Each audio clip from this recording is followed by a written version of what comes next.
निसर्गातील प्रत्येक जीवाला जगण्याचा अधिकार आहे आणि ही भावना मनात ठेवणारे काही लोक आपल्या कृतीतून समाजाला वेगळा संदेश देतात। बोगटा येथील शेतकरी आणि उद्योजक महेंद्र केशरचंद काले यांचा कावळ्यांना रोज अन्नदान करण्याचा छंद असाच आहे। गेली अनेक वर्ष ते न चुकता ही सेवा करत असून त्यांच्या अंगणात आणि ठरलेल्या झाडाखाली रोज शेकडो कावळ्यांचा समूह जमतो।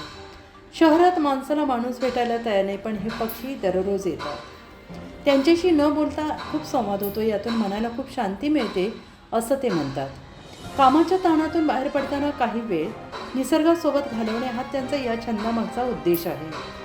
काले कुटुंबियांनी आता या उपक्रमात सहभाग घेतलेला आहे। सकाळी उठून लहान मुलं आणि पत्नी हे देखील भाग घेतात। उद्योजक महेंद्र काले यांचा कावळ्यांना अन्नदान करण्याचा हा छंद हा दयाळूपणा, सातत्य आणि निसर्गप्रेमाचा उत्तम नमुना आहे। निसर्गप्रेमाचा शेकडो कावळ्यांचा समूह रोज त्यांच्या अंगणात जमतो, त्याचबरोबर एक माणुसकीचाही संदेश पसरतो। छोट्या कृतीतून मोठा बदल घडतो हे महेंद्र काले यांच्या या उपक्रमातून दिसून येतं। त्यांच्या या छंदाची जोरदार चर्चा जैन समाजात सुरू आहे। तुमच्या भागातील प्रत्येक बातमी पाहण्यासाठी तसेच अशाच ताज्या आणि विश्वासार्ह घडामोडींसाठी उत्तर महाराष्ट्र न्यूज नेटवर्क सोबत जोडलेले रहा।